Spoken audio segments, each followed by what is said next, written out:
Eh bien, bonjour à tous, nous revoici à nouveau pour une partie de Kings of War, cette fois-ci en compagnie de ce cher Oursiné. Oursiné qui est venu avec une alliance d'elfes et d'hommes, et il va affronter mes orques, mes Riftforged orques que je suis en train de finir de peindre. Nous sommes sur le scénario qui s'appelle Mise à sac, le scénario 8, avec des objectifs un petit peu partout là, 6 pouces de la ligne médiane. Un objectif central aussi. Alors les objectifs qui sont chez l'adversaire, quand on les contrôle à partir du tour 2, on marque un point et ça les détruit. Il n'y a que le central qui vaut un point aussi, qui n'est pas destructible, donc il scorera a priori en fin de partie. Voilà. L'armée de ce cher Oursiné, est-ce que tu peux nous la présenter, s'il te plaît, ton armée? Alors, ils sont pas beaux, faut pas les filmer. Donc j'ai dénué des fauves de combat, Uh-huh. un prince elfe, deux régiments de cavalerie des tempêtes, un Uh-huh. régiment de cavaliers des brises, la brise argentée, je ne sais plus. Les cavaleries qui tirent, ça. Voilà, donc deux balistes, enfin deux scorpions, Ouais. pour être précis, une deuxième nuée, Ouais. elle est à l'envers d'ailleurs, un régiment de lanciers. Ah bon. Il veut tourner le dos, il ne Ouais, peut pas se c'est battre. très courageux. Ensuite, ça c'est des gardes à pied, donc Royaume des Hommes. Des humains, oui. Avec derrière un magicien qui a un mélopée du fléau, un porte-étendard. Ouais. Ensuite, on va continuer avec deux hordes de maîtres des Garde du épées. palais, non? Garde du palais, voilà. Garde du palais, avec un porte-étendard qui est le lutte insatiable des ténèbres. Ouais. Et pour finir, un deuxième régiment de cavaliers, la brise argentée. Ok. Et en objet magique, tu as juste un truc, je crois que tu Alors, m'avais le dit. lutte, Ah oui, j'ai le une masse lutte. de fracas sur cette horde de Ok. maîtres des épées. Pour relancer un dégât, du coup. Ouais. Eh bien, moi, de mon côté, donc c'est une liste d'orques Riftforged que je teste. Qui basée assez facilement en deux types d'unités. On a une grosse ligne d'infanterie au milieu avec une légion là, pas une légion, une horde de légionnaires, trois régiments de légionnaires. On a ici le Riftforged Shrine, donc qui est un hôtel qui permet de motiver, qui buff, qui fait pas mal de sorts. Je présente un peu l'unité, hein, comme c'est une nouvelle armée, mais en gros, elle a 3 sorts de base. Elle a Éclair 3, elle a Mélopée du Fléau 1 et elle a Host of the Shadow Beast 4. C'est le sort qui permet de donner des attaques sur les héros. Et elle gagne +1 pour chaque unité Reforged à 6 pouces d'aile. Avec un maximum de 3. Donc par exemple là si elle lance un éclair, elle aurait 3 unités à porter, donc elle ferait éclair 6 au lieu d'éclair 3. Et un truc intéressant, c'est que sur les sorts de buff, c'est-à-dire sur Mélopée du Fléau et sur Host of the Shadow Beast, elle peut lancer autant de sorts qu'elle veut tant qu'elle réussit. En sachant qu'à chaque fois, elle perd un dé à chaque fois qu'elle lance un sort. Donc si par exemple ça fait Mélopée du Fléau là-dessus, comme elle a Mélopée 1 plus les 3 de bonus, elle aura un Mélopée 4. Si elle a réussi son sort, elle pourra faire un Mélopée 3 là-dessus, puis un Mélopée 2 là-dessus, puis éventuellement un Mélopée 1 là-dessus. Particularité aussi, si sur le lancer le premier sort, il faut l'avoir en ligne de vue. Sur les autres sorts, il n'y a pas besoin de ligne de vue. Ça a 12 pouces autour sans ligne de vue. Donc c'est assez intéressant. C'est un petit peu particulier. Ça fait taille 4, ça a défense 5. Donc là, l'infanterie, là, c'est du défense 5, ça touche 3, c'est du force dévastatrice 1. En gros, ça a des stats d'élite pour l'attaque, mais par contre, c'est un moral de pas élite. C'est un moral basique d'infanterie. Voilà. Ici, on a Tonar, qui est le héros, qui a une particularité, c'est que ses 5 et ses 6 à la touche sont explosifs 2. Et qu'en plus, il arrive à faire des dégâts avec ces dés explosifs-là, l'unité, elle est sonnée et elle a -1 pour toucher derrière. Donc c'est un indépendant, qui est motivant. Ça, là, c'est des petites unités de Riftwalker, donc c'est de l'infanterie irrégulière qui vole. Vitesse 7, c'est agile, c'est tout terrain, ça touche sur du 4, ça a 10 attaques, c'est force dévastatrice 1. Ça, ce sont deux Stormbringers sur Manticore Hellstrike, c'est les petits cochons là, qui sont donc des héros volants, pas indépendants, qui vont vitesse 10, agile, force dévastatrice 2. Il y en a un qui a la masse de fracas, il y en a un qui a l'objet qui peut mettre le D3 sur tout ce qui est monstre, titan et compagnie, mais là ça va me servir à rien parce qu'il n'y a pas de monstre. Voilà, donc c'est motivant aussi. J'en ai un petit derrière là qui est caché aussi. Et puis là sur cette aile-là, j'ai pareil, j'ai deux Riftwalker et puis un petit Stormbearer sur Manticore ailé qui a la lame pour relancer les jets de touche. Voilà un petit peu ce que ça donne sur la table. Donc de mon côté, un centre avec l'infanterie à pied. Une aile gauche avec un petit peu plus d'unités volantes. Une aile droite avec un petit peu moins d'unités volantes. Et puis en face, on a une belle ligne d'infanterie là. On a un petit peu de cavalerie qui tire ici. On a le gros de la cavalerie sur son aile droite. On a les petits tireurs ici qui vont venir, je pense, aller tirer là-dessus là, pour essayer de dégager. Et puis voilà ce que ça donne. Quelque chose à ajouter, mon cher Oursinet? Non, que le meilleur gagne. Que le meilleur gagne, c'est ça, on va dire ça. Fin de mon premier tour, alors qu'est-ce que j'ai fait? Bah, ici j'ai avancé un petit peu mes unités là, dans la forêt. Là je l'ai un petit peu réorienté. Ici j'ai avancé sur la colline de façon à être un peu sur la colline pour voir, mais majoritairement pas dessus pour pouvoir être ici du couvert sur les tirs qu'il y a là-bas. Ça n'a pas bougé, ça s'est mis dans le couvert, ça a quasiment pas bougé je crois. J'ai avancé Tonard de manière un petit peu agressive là. Il est assez agressif là Tonard. J'ai essayé de le mettre derrière l'infranchissable, on verra si ça marche ou pas pour les tirs, mais j'ai essayé. Et puis ici, j'ai essayé d'avancer un petit peu. Je sais pas trop, comment faire parce qu'il y a de la cavalerie sur les deux flancs et qui vont assez vite. Donc en plus ça le tire, donc je sais pas trop. On va voir ce que ça va donner. Peux-tu nous expliquer, mon cher Oursinet, comment t'es passé ton premier tour, s'il te plaît? C'était tranquille. Dis-moi ce que t'as fait un petit peu. Écoute, j'ai avancé de façon à peu près uniforme mes lignes. Ouais. Donc j'ai concentré mes tirs sur ton héros monté, là, sur son manticore, donc mes deux balistes et mon unité de cavalerie. Donc il est branlé, ce qui est... Ouais, malgré le couvert, il a quand même pris cher. Hein, pris cher. Et puis la deuxième unité donc, a tiré sur tes Riftwalker. Et ça a tenu grâce au motivant derrière, sinon ça tombait. Donc je suis pour l'instant relativement satisfait. C'est un bon tour, oui. Eh bien, début du tour 2. Alors, fin de mon tour 2, qu'est-ce que j'ai fait pour mon tour 2? Mon tour 2. Sur ce flanc-là, j'ai replacé un petit peu, j'ai reculé ça là pour essayer de reculer un peu des tireurs. Bon, il n'est pas sorti de là, il n'avait pas la place de sortir, donc il est toujours visible. J'ai mis mes petits bonhommes là, ici, pour pouvoir éventuellement charger ce qui va m'arriver dessus, à moins que je me fasse charger d'abord, mais il sera en charge gêné. Là, j'ai déployé mon petit volant ici qui tourne le dos aux gens. Il pourra se faire tirer dessus assez facilement par la cavalerie par ça, mais par contre, a priori, on ne peut pas le charger. J'ai mis Tonard aussi ici en indépendant pour pouvoir assez facilement switcher soit par ici s'il y a besoin, soit par ici.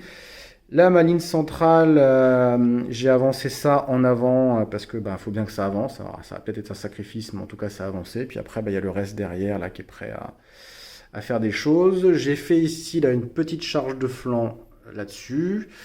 J'ai tenté aussi une charge avec mon volant là, à 20 pouces sur là. Qu'est-ce qu'on donnait mes... Ah oui, j'ai tiré aussi avec des éclairs de ça. Là, j'ai réussi à faire 3 dégâts sur le porte-étendard. Ma charge de flanc ici, elle a quand même fait 6 dégâts. C'est pas si mal que ça. Et puis là, mon héros, là, 5 attaques avec relance d'un dé pour toucher grâce à la lame. Il fait quand même 3 touches. L'idée, c'était de faire perdre le tir en face. Hein. Il est force dévastatrice 2, donc c'était sur du 2. Et j'ai fait 3 as. Donc il a fait strictement rien. Et il va pouvoir se faire allègrement tirer dessus derrière. Voilà, fin du tour 2. Fin de mon tour 2. Début du tour 2 de Oursinet. Fin du deuxième tour d'Oursinet. Alors, qu'est-ce que tu nous as fait, Oursinet? Vas-y, explique-moi tout, là. J'ai joué comme un elfe, c'est-à-dire que j'ai tiré déjà, sur monsieur là-bas, reculant. Bon, je n'ai pas fait grand-chose, j'ai fait juste avec ces 2 petits dégâts, il arrive à me l'ébranler. Pas la vol. Il est branlé, c'est ça? Il est branlé, Ah ouais. oui, donc c'est bien finalement. Ouais, non, il est branlé, il est branlé. C'est pas mal. Ici, j'ai chargé de flanc l'unité de. Oui, qui était là, de Rift Walker, là. Grande surprise, bon, Qui qui était est là tombé. en sacrifice. Ici, j'ai fait une double charge sur ton régiment Voilà. qui a tombé aussi. L'unité au centre aussi, elle est sacrifiée, elle est tombée. Et puis la cavalerie ici a fait une. Ah bah avant la cavalerie, déjà, tu m'as tiré ici, là Ah, j'avais oui, un j'étais- motivant que oui, tu as j'étais défoncé motivant. là-bas avec des très bons jets de dés encore. Et puis donc la cavalerie a fait un peu la chasse aux fantômes et donc a tombé Ouais. deux troupes de. Et malgré la charge gênée des deux côtés, là, il me fait Ouais, des très bons ouais. jets de dés. Donc, non, il a fait des très bons jets de dés. J'ai perdu quand même, en un seul tour, je perds tout ça, quand même. Hein. Donc, ça fait beaucoup en un seul tour, ça fait beaucoup. Mais bon, on va se venger, là, on va pouvoir aller le taper, on va pouvoir aller le charger, là, ça va. On va enfin pouvoir faire quelque chose. Donc à la fin du tour, normalement, je marque. Et nous sommes à la fin du tour 2. Donc, point objectif, tu contrôles celui-ci. Donc on va retirer. Donc, on va retirer celui-ci. Tu as un point. Celui-ci, il est de mon côté. Je pense que je le défends suffisamment pour qu'il ne soit pas contrôlé. Et puis ton dernier objet, il est là-dessous, voilà. Et puis moi, je ne contrôle aucun objet pour le moment chez toi. Sachant que j'en ai un à contrôler ici, un ici. Et le dernier, il est je sais plus où. Peut-être en dessous, je sais pas. Ah oui, il doit être en dessous. Oui, Oui, il est là. Il est en dessous, il est là-bas. Il est bon. D'accord, ok. Bon, bah voilà. Début de mon tour 3 à moi. Fin de mon tour 3. Alors, on a pu taper un petit peu. On a pu enfin faire un petit peu quelque chose. Y faire tomber quelques unités. Sur le flanc là-bas, on a réussi enfin à faire des dégâts sur ces tireurs. Donc, ils sont toujours là, mais au moins, ils ont pris un petit peu de dégâts.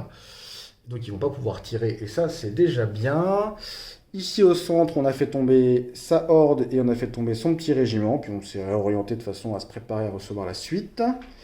Le petit volant là qui était ici, on l'a simplement déplacé là de façon à pouvoir aller l'embêter par ici si on veut. Voilà. Et puis de ce côté-là, on a essayé de lui faire du mal, mais on n'a pas fait grand chose. On a réussi à ébranler ça avec une charge de flanc. Là, on a fait 5 petits dégâts. Tonard n'a pas été brillant. Tonard, il n'a pas fait beaucoup de touches.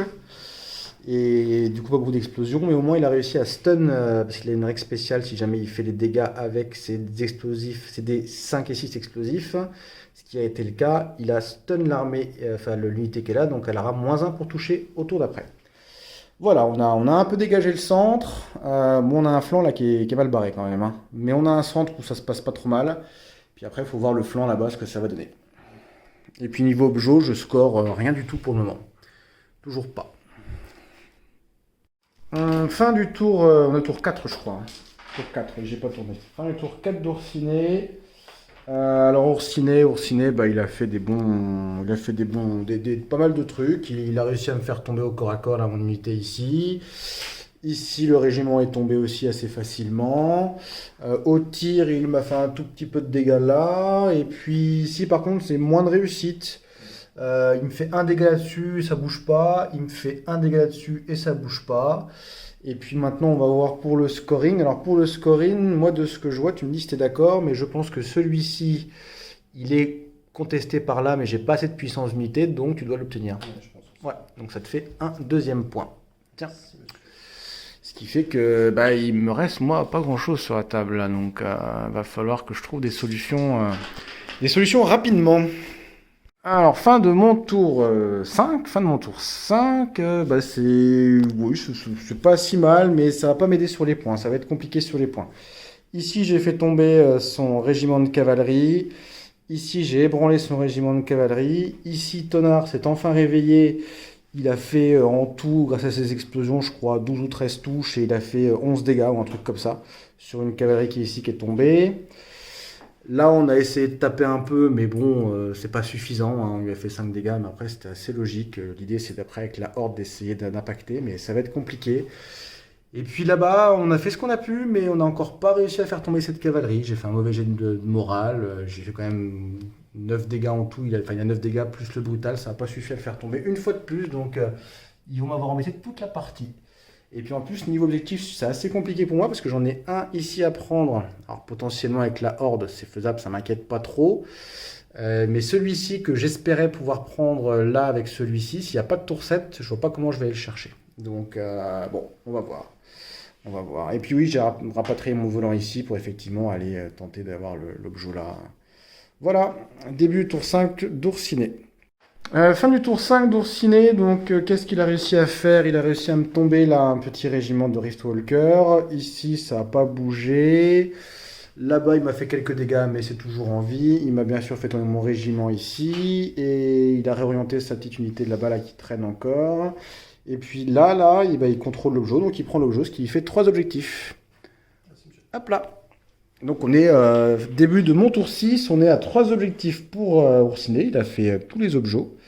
Et on est à 0 pour moi. C'est plutôt mal barré pour le moment, on va dire. Alors, fin de mon tour 6, du coup, j'ai tout envisagé sur l'inventaire du tour 7 parce que c'est compliqué. Sur ce flanc-là, ça s'est à peu près bien passé parce que j'ai fait tomber sa cavalerie. Par contre, en chargeant de dos ici, j'ai pas réussi à le faire tomber, ça, j'ai juste ébranlé. T'as pas laissé des dégâts dessus, mais on va s'en souvenir, je suppose. Ah oui, Ils ont pris 9, je crois. Ouais, 9. Ouais, 9, ils ont pris. Donc bon, ça a tenu. Au moins, il peut pas scorer ici, il peut pas contester le score qui est là-bas, mais voilà. Je m'étais dit que mon volant, je pourrais peut-être potentiellement impacter l'objet qui est là en le retournant, mais en fait, ça passe pas. Là-bas, j'ai enfin fait tomber sa cavalerie qui m'a emmerdé toute la partie, ce qui me permet de me retourner et sur un éventuel tour 7 d'aller prendre cet objet-là. Mais bon, ici, j'ai chargé de flanc cette unité-là. Alors, en charge gênée, certes, mais ça faisait quand même 50 attaques avec une mélopée du fléau. D'ailleurs, il n'est pas dans le bon sens, mon truc. Il est à l'envers. Il est comme ça, normalement. Avec une mélopée du fléau, j'avais 50 attaques sur du 4+, 3+. Et je lui fais 11 dégâts. C'est pas suffisant. C'est pas suffisant. Donc cette horde, elle va pas survivre à son tour. Et du coup, je ne peux pas gagner. Ça, c'est sûr. Et si ça s'arrête au tour 6, je prends même une belle branlée, je pense. Fin du tour. Ah oui, t'as pas fait l'attaque là. Bah écoute, tiens, on va la filmer. J'allais dire fin du tour d'Oursinet. Là, il me prend 2 flancs ici. Alors, qu'est-ce qu'il a fait en attendant qu'il cherchait des... Ici, il a essayé de faire tomber ça avec son truc, ça n'a pas marché. Il a tiré avec ses scorpions sur celui-ci. Ça a fait qu'un point de dégâts, donc ça n'a pas fait grand-chose. Là, bien évidemment, bon, on n'a pas fait les jets de dés, mais parce que ça faisait quand même 75 attaques, bon, ça faisait beaucoup, donc on a fait le jet de morale tout de suite, il est tombé. Et puis là, il fait le flanc là-dessus. Il fait le flanc là-dessus. Donc, tu as 9 attaques à la base, qui fait du 18 attaques. Élite vicieux. Élite vicieux, et ça touche sur du 4. 4 plus, c'est 5 de défense. Alors... Je relance ces 3-là. Alors, est-ce qu'il va me faire des GMD comme toute la partie ou ça va, c'est à peu près stat pour le moment. On a dit 4+, hein. Ouais, 4 plus. Et sur du 5 pour blesser. Avec élite. Avec vicieux, tu veux dire. Avec vicieux. Je relance celui-là. Ouais. Et sur du 5, donc ça nous en fait... Ça nous en fait quand même 6. 6, moral. 6, ça a rien 17. 6 et 7, ça tient. Ça tient. Ça a rien 17. Tu m'as fait 6 déjà. Voilà, fin du tour d'Oursinet. Et écoute, tu lances un petit dé pour voir s'il y a un tour 7. Allez. 4, 5, 6, un tour 7. Et il n'y a pas de tour 7. Je l'évite. Et Non, ça marche pas. Non, ça marche pas. Il n'y a pas de tour 7. Donc, notre cher Oursinet a gagné. De toute façon, sur un tour 7, qu'est-ce que je fais sur un tour 7? Sur un tour 7, lui, il fait demi-tour avec ses pivots d'agile, il va impacter là. Ça se désengage et ça va avancer de façon à... De toute façon, ça servira à rien. Ouais, si, ça peut avancer de façon à se mettre face à ça pour éventuellement tanker. Et si ça survit, ça fait 2 points de PU ici contre 1 point de PU, donc ça peut potentiellement prendre l'objet. Ça, il faut que ça fasse demi-tour et que ça aille impacter ici. Et puis ça là-bas, ça peut aller ici. Mais sur le tour 7 d'Oursinet, forcément là, il me charge ici. Donc il faut que ça tienne pour que j'arrive à avoir l'objet au centre, ce qui me paraît compliqué. Ici, il faut que ça tienne contre une charge de ça pour que ça tienne, ça marche. Et puis ça, il faut que ça survive non seulement au tir de baliste, ou alors à une autre charge de ça. Donc autant dire que c'est compliqué, Donc voilà, une belle victoire d'Oursinet, ma foi. Première, je suis tout ému. Voilà. Ah oui, c'est vrai que c'est la première fois que tu me bats. Oui. C'est vrai. Fais voir comment tu es ému. Fais voir. C'est un jour à marquer d'une pierre blanche. Non, mais sinon la partie était pas mal fichue. Je pense qu'on a plutôt bien joué tous les deux. Enfin, là, on voit clairement l'impact des jetés parce que Ouais, t'as fait des bons Je jets de pense dés, pas ouais. typiquement avoir très très bien joué, mais là j'ai eu des très bons jets et T'as fait des bons jets, ouais. t'en as pas eu des terribles. Ouais, mais même sans ça, t'as pas mal joué non plus dans le sens. Ta liste, elle est compliquée pour la mienne parce que. Bah, je suis plus mobile, j'ai du tir, donc Ouais, tu es obligé quand même de t'avancer, même si tu ouais. étais bien protégé le premier tour, hein, tu étais bien mis à couvert des tirs, mais bon, fatalement, à un moment, Mm. faut que tu t'exploses. Non, là où j'ai mal joué, c'est mon volant qui est là, il a quasiment rien fait de la partie. Je l'ai un peu promené. J'allais dire que ça, du coup, de ton côté, ça n'a pas fait grand-chose, mais finalement, ça a été embêté mon volant quand je suis passé de l'autre côté. Donc finalement, vu le point que ça coûte, ça a fait son job. Bon, après, voilà, je pense que ma stratégie de base n'était pas mauvaise. Là, son petit régiment de cavalerie là, qui me fait chier jusqu'au tour 6 en fait, hein. C'est lui qui m'a. Parce que là, sur ce plan-là, du coup, bah, j'ai pas réussi à faire ce que je voulais faire. Et du coup, voilà. Après, non, non, c'était une partie qui était, ma foi, plutôt pas mal. Et puis en termes de points sur la table, t'es largement devant. Mais c'est pas non plus. Tu vois, c'était encore compétitif. Jusqu'au tour 4, c'était compétitif. Après, c'est devenu compliqué. Donc une belle partie, ma foi. Et puis mes petits orques, voilà, je suis toujours en train de les tester, j'essaye. C'est pas mal, c'est pas mal. Ça a des avantages, ça a des inconvénients. Le principal inconvénient, c'est que les unités de la ligne, là, elles sont faibles en morale. Et elles chargent à 5. Donc, soit faut que j'en sacrifie une, soit faut que. Ouais, et puis là où j'ai mal joué aussi, c'est que j'avais prévu une petite unité de Riftwalker juste derrière ma ligne pour pouvoir justement passer devant.